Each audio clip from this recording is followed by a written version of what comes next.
there. I'm your host, Leslie Randolph. I'm a self-confidence coach for teenage girls and the self-confidence coach you wish you had as a teen.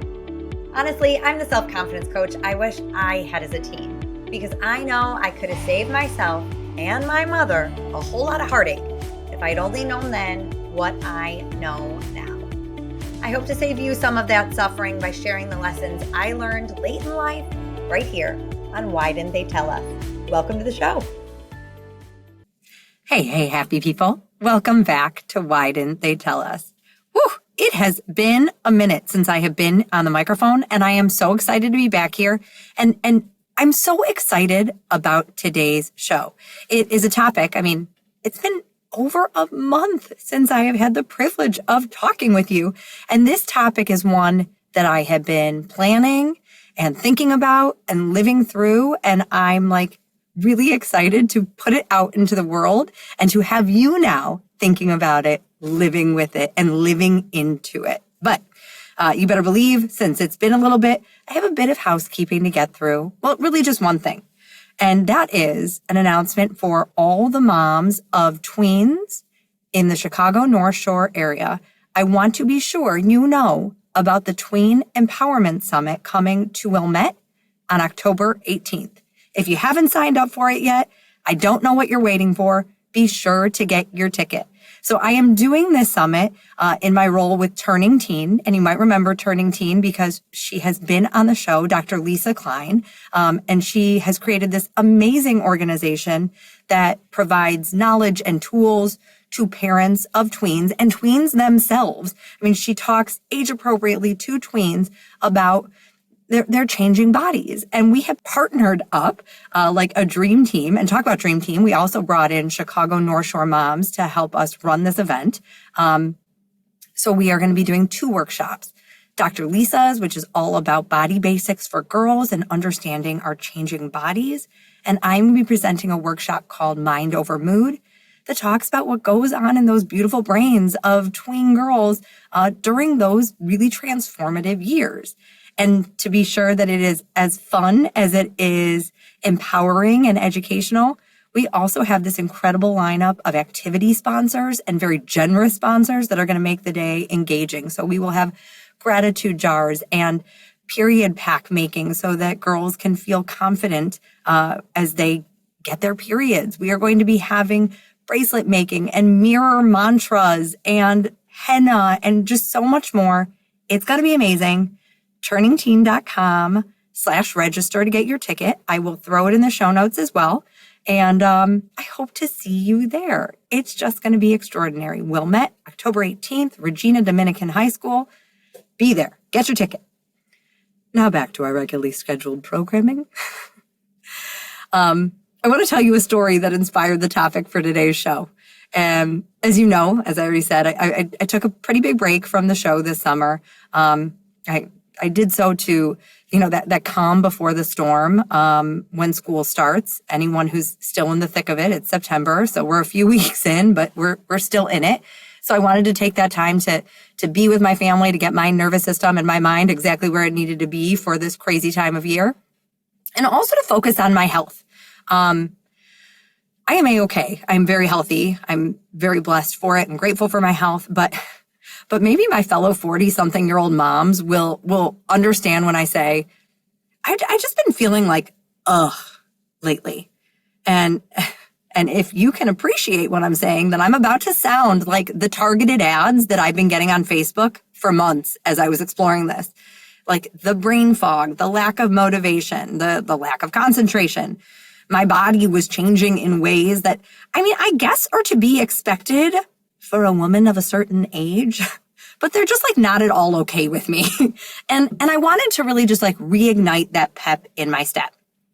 So I went to a functional medicine doctor to help me. And we did blood work and we did a consultation. And I got to tell you, I was not impressed. I was not impressed with her.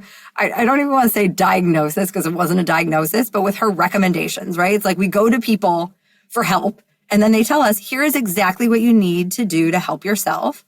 And no, didn't want any of it. Did not like what she told me.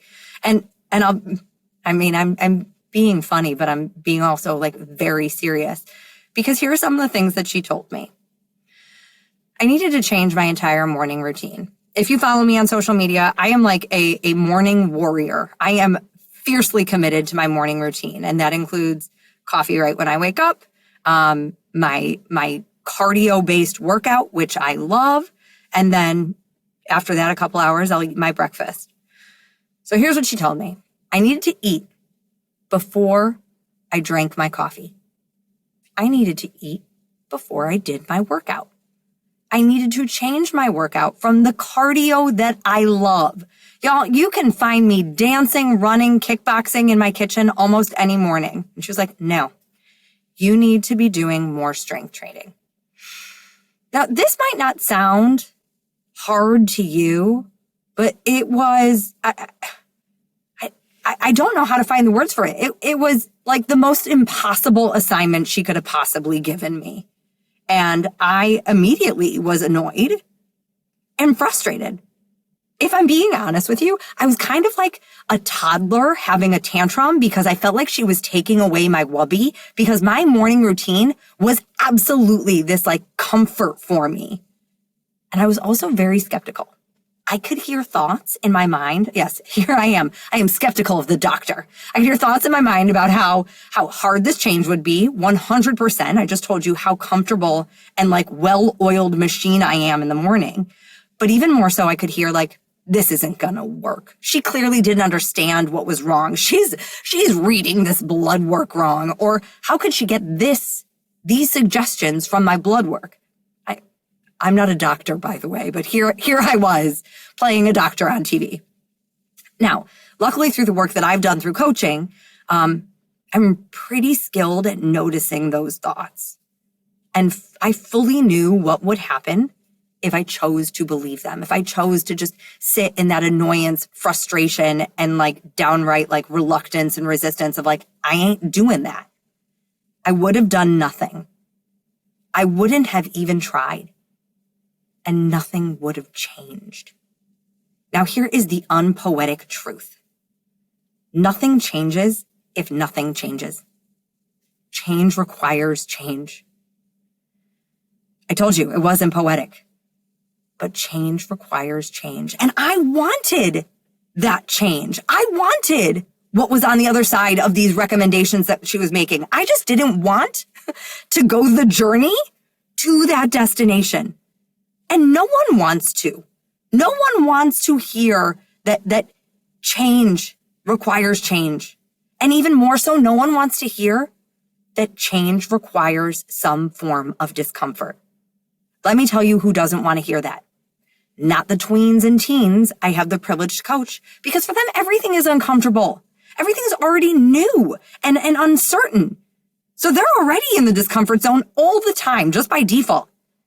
You know who else doesn't want to do that? Who doesn't want that discomfort that is required for change? Their moms, us. Those of us who have gotten so set in our ways and so comfortable in our comfort zone. Listen, I worked out every day, but in no way was I stretching myself, pushing myself, putting myself in discomfort until this experience with this doctor. And now I am obsessed with this idea of deliberate discomfort. Deliberate discomfort is the topic of today's show. I want you to walk away from this episode asking yourself, where can I dip my toe in feeling more uncomfortable? Where can I practice some deliberate discomfort? And yes, this is hard. This is hard because human beings are wired to avoid discomfort. We are programmed to stay alive, to seek pleasure, and to preserve energy. So let's break this down for a moment. We're programmed to stay alive. That is really what our brain is here to do. And our brain, as wonderful it is at keeping us alive, it is not very sophisticated in discerning between actual danger and emotional discomfort. Like emotional discomfort, that feeling of discomfort that comes from having to do something that you are not used to or good at. Your brain is like, Hard no. Thank you. That sounds dangerous. We're going to stay with the cardio, the coffee before breakfast, and eating after everything is done. Anything out of our routine and norm or new and unexpected will always bring up discomfort. And your beautiful brain will always tell you to avoid that discomfort. We're programmed to seek pleasure. Let's be honest. Discomfort is the opposite of pleasure. It's uncomfortable. It's nowhere, it's not even in the same vicinity as pleasure. We'd prefer comfort. And if we can't get pleasure, we'll take comfort, right? And we're wired to preserve energy. It requires a lot less energy to do what you've always done, to stick with the workouts or the friends, the job, the events you know, the hobbies that you're good at. That's how you can preserve energy, because your brain can do it on autopilot. Doing something new requires new parts of your brain to be activated, new parts of your body to be activated, new emotions that you sometimes don't need. I don't need determination and motivation to do the workouts I've already done. It's autopilot. New requires more energy. But I said it before, and I want to say it again. Nothing changes if nothing changes. So this concept of seeking deliberate discomfort, it might sound appealing to you because, like me, you have a goal. For me, I wanted to feel better. I wanted that pep in my step.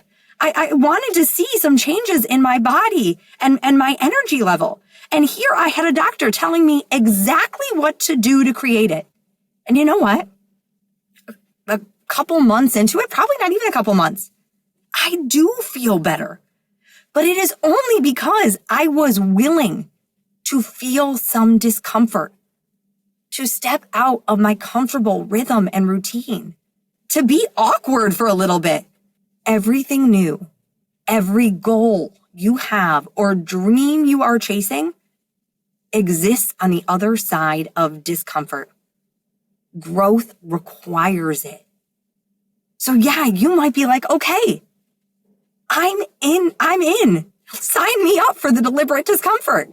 And if that's you, stay tuned until the end of the show. I'm going to give you some suggestions. But you're now warned. It's not going to be fun and rainbows. It's going to be some hard work. It's going to be some of that emotional discomfort. Expect it. And then be willing to go through it. Or you might be on the other side. And you might be thinking, love this idea, Leslie, but I don't want anything to change. I'm very happy with where I am. No new goals or dreams for me. Thrilled you're back on the microphone. Love spending time with you, but I'm A-okay in terms of deliberate discomfort. And if that's you, well, kudos to you, first of all, for being so content. Like, yay. But I've also got bad news for you. The only constant in life is change. And our ability to change with it is how we survive. It's how we then thrive. And it's how we grow stronger. Deliberate discomfort is the practice that prepares us for life's unexpected challenges. And it's expected ones. Frankly, they're all expected if you really think about it, because life is always changing. Schedules change, people change, jobs change, relationships, trends, they all change. And we need to know how to adapt. Learning how to seek deliberate discomfort, practicing it, making a skill out of it. This trains your body for it because it's coming. And because it will feel hard.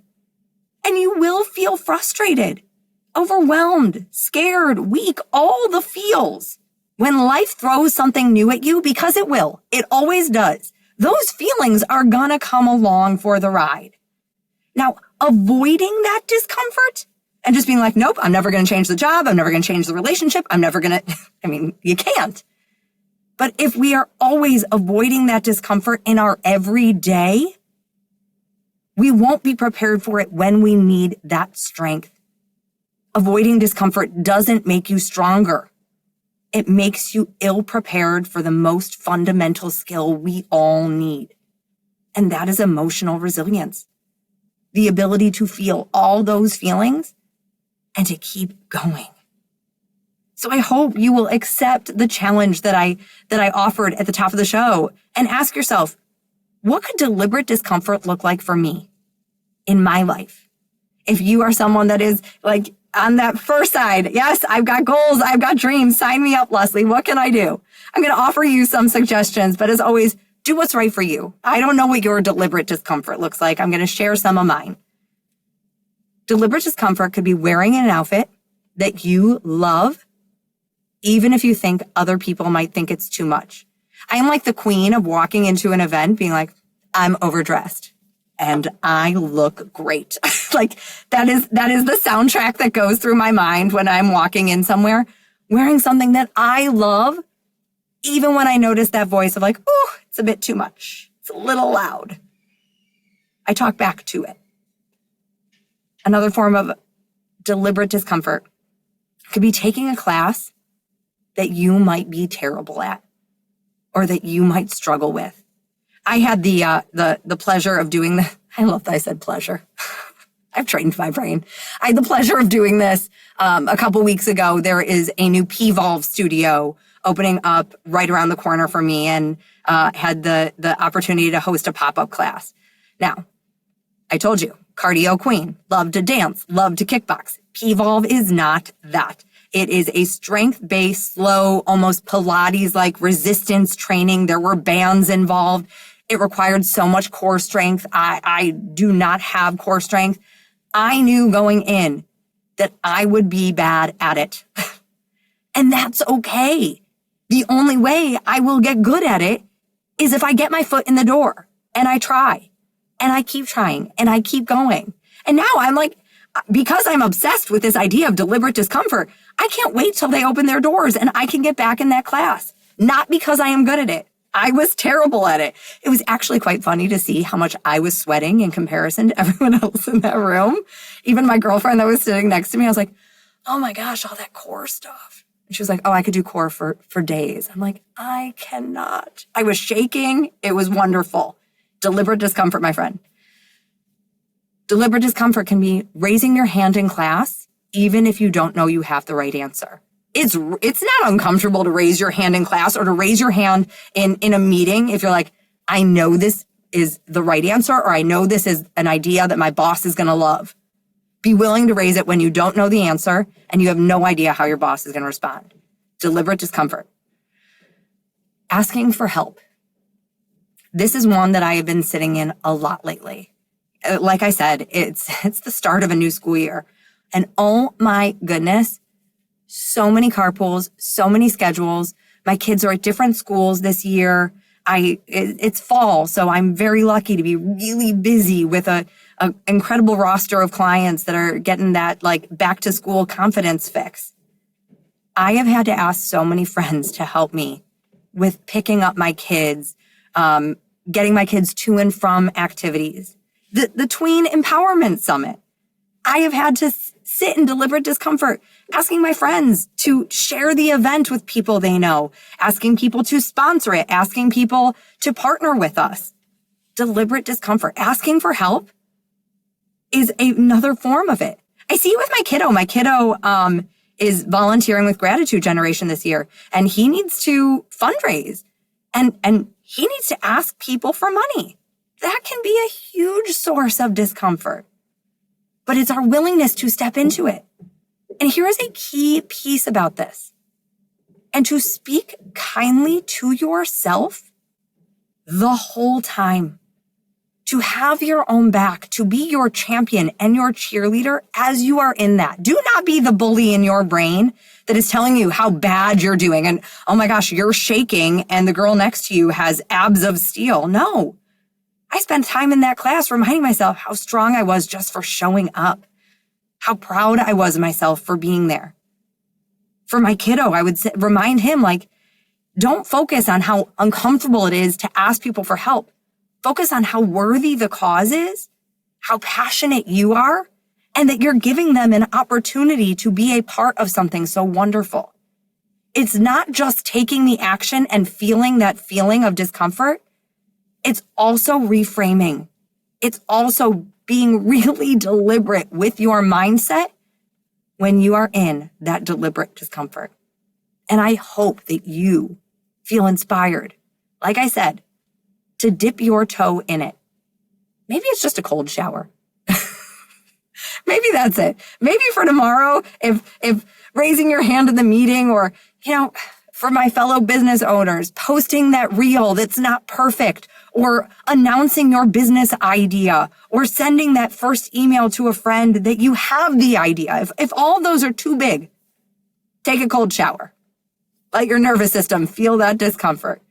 And then notice how quickly that water gets warm. The same is true with deliberate discomfort. The more you do it, the less uncomfortable it is. But you have to be willing to take that first courageous step. My friends, why didn't they tell us that the source of our strength and our self-confidence is not always getting it right, but actually the willingness to get it wrong, to be bad, to maybe even struggle a little? Because that is where we learn the skill of willingness, of emotional resilience. That willingness to feel uncomfortable, that is how we create it. Because life is going to make you uncomfortable sometime, especially if you want a big, beautiful life with these goals and these dreams, whatever they are. And I hope you do. And I hope you are willing to go after it. And I got to tell you, it is so much better to have that muscle ready and strong for whatever life throws your way. My friends, till next time, happy to be back, and I will see you soon. Love what you hear? Well, I'd love to hear from you. You can find me at confidencecoachforgirls.com. That's confidencecoachforgirls.com. Or email me at lesliethelifecoach@gmail.com. That's lesliethelifecoach@gmail.com. Hope to hear from you.